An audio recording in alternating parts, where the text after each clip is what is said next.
This is the Immortal Life of Henrietta by Rebecca Skloot, Chapter 34, The Medical Records.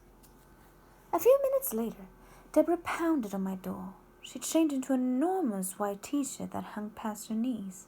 On it was a picture of a stick-figure woman taking cookies out of an oven and the word grandma in big childlike print.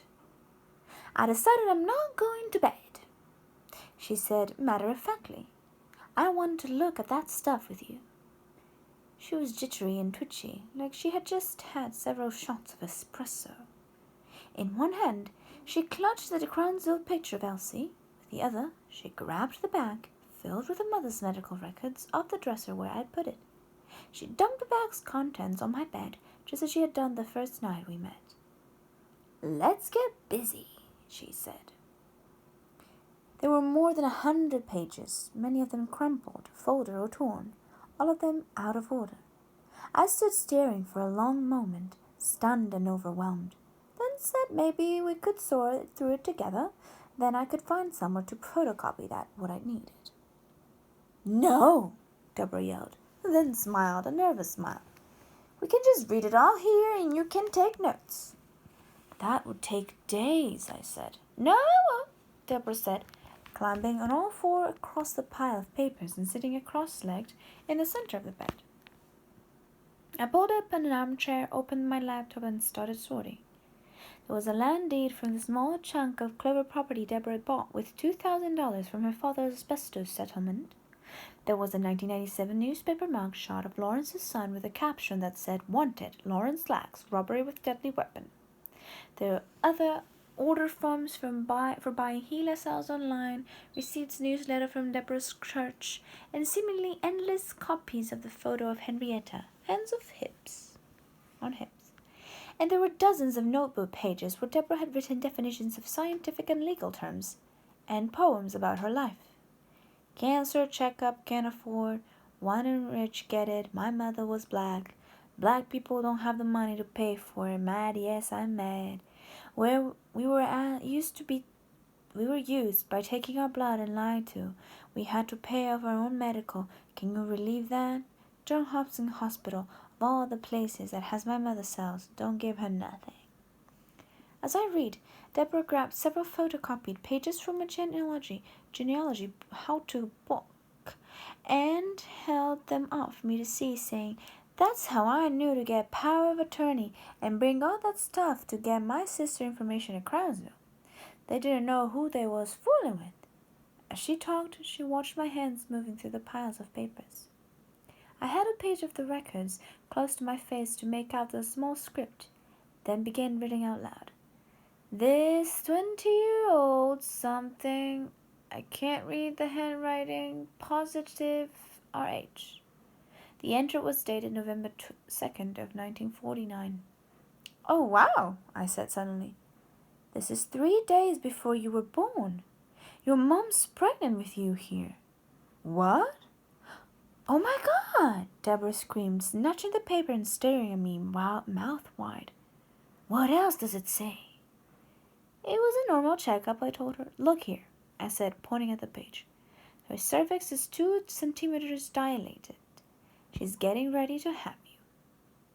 Deborah bounced on the bed, clapped her hands, and grabbed another page from the medical record. "Read this one." The date was February 6th of 1951. "This is about a week after she first went into the hospital with her cervical cancer," I said. "She's waking up from anesthesia after getting her biopsy. It says she feels fine." For the next few hours, Deborah pulled papers off the pile for me to read and sort. One moment she'd screech with joy over a fact I'd found. The next she would panic over a new fact that didn't sit well, or at the sight of me holding a page of her mother's medical records. Each time she panicked, she would pat the bed and say, "Where's my sister's autopsy report?"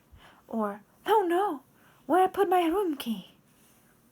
Occasionally, she stashed papers under the pillow, then pulled them out when she decided it was okay for me to see them. "Here's my mother's autopsy," she said at one point. A few minutes later, she handed me a page she was with her favorite. She said was her favorite because it had her mother's signature on it. the only piece of Henrietta's handwriting on record. It was the consent form she had signed before her radium treatment when the original HeLa sample was taken. Eventually, Deborah grew quiet. She lay on her side and curled herself around the Crownsville picture of Elsie for so long, I thought she had fallen asleep. Then she whispered, "Oh my God, I don't like the way she got her neck." She held up the picture and pointed to the white hands. "No," I said, "I don't like that either." "I know you was hoping I didn't notice that, weren't you?" "No, I knew you noticed." She laid her head back down again. We kept on like this for hours, me reading and taking notes, Deborah staring at Elsie's pictures in long silences broken only by her spare commentary. "My sister looks scared. I don't like that look on her face. She was choking herself. I guess after she realized she wasn't going to see my mother no more, she just gave up." Occasionally, she shook her head hard, like she was trying to snap herself out of something. Eventually, I leaned back in my chair and rubbed my eyes. It was the middle of the night, and I still had a big pile of paper to sort through. "You might think about getting yourself another copy of your mother's medical records and stapling it with all the pages in order to keep it all straight," I said. Deborah squinted at me, suddenly suspicious. She moved across the room to the other bed, where she lay on her stomach and started reading her sister's autopsy report. A few minutes later, she jumped up and grabbed her dictionary. "What has diagnosed my sister with idiocy?" she said, then started reading the definition out loud. "Idiocy, utterly senseless or foolish." She threw down the dictionary. "That's what they say was wrong with my sister? She half foolish? She was an idiot? How can they do that?" I told her that doctors used the word idiocy to refer to mental retardation and to the brain damage that accompanied hereditary syphilis. It was a sort of generic word to describe someone who was slow, I said. She sat down next to me and pointed to a different word in her sister's autopsy report. "What does this word mean?" she asked, and I told her. Then her face fell, her jaw slack, and she whispered, "I don't want you putting that word in the book." "I won't," I said, and then I made a mistake. I smiled. Not because I thought it was funny, but because I thought it was sweet that she was protective of her sister. She never told me something was off limits for the book, and this was a word I would never have included. To me, it didn't seem relevant. So I smiled. Deborah glared at me. "Don't you put that in the book," she snapped. "I won't," I told her, and I meant it. But I was still smiling, now more of nervousness than anything else. "You're lying," Deborah yelled, flipping off my tape recorder and clenching her fist. "I'm not. I swear, look, I'll say it on tape, and you can sue me if I use it." I clicked the recorder on, said into the mic that I wouldn't put the word in the book, then turned it off. "You're lying," she said again. She jumped off the bed and stood over me, pointing her finger in my face.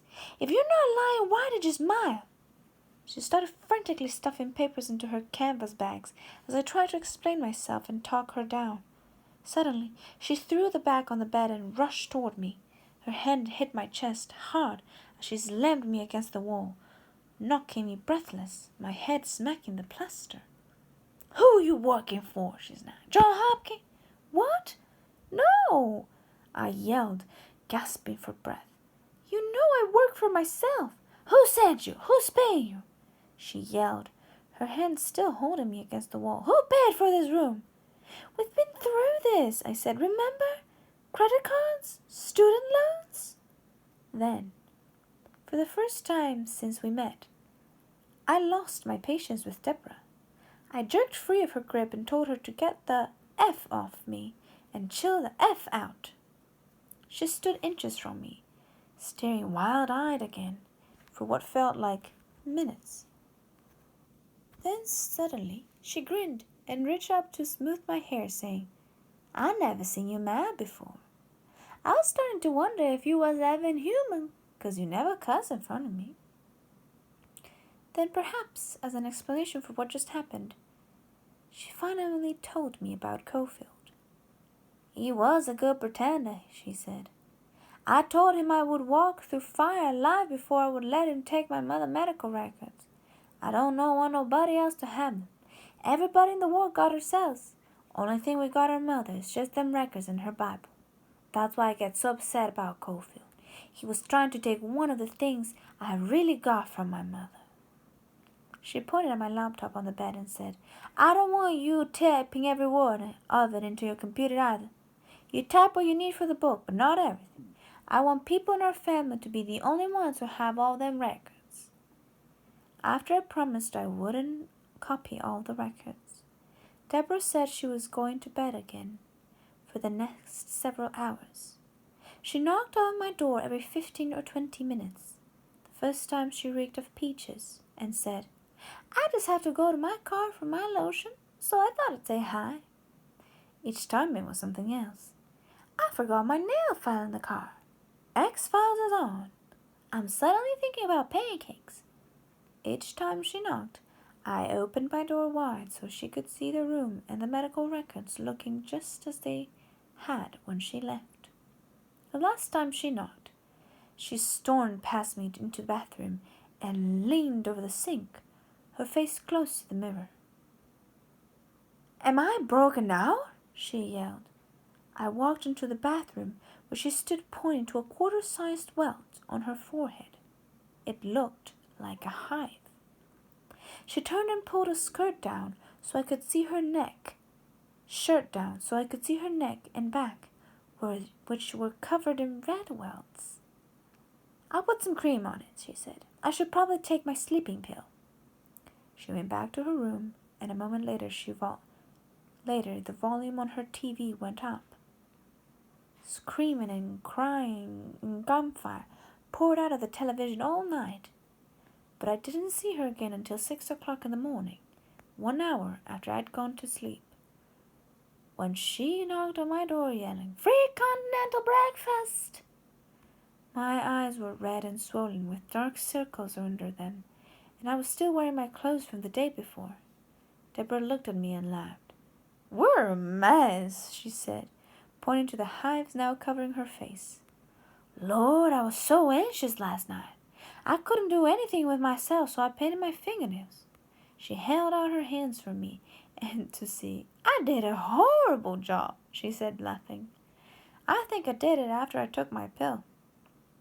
Her nails and much of the skin around them were bright fire engine red.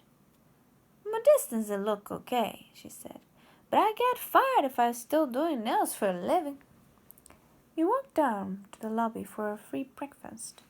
As Deborah wrapped a handful of mini muffins in a napkin for later, she looked at me and said, "We're okay, Boo." I nodded and I said I knew. But at that point, I wasn't sure of anything. This is the end of chapter 34.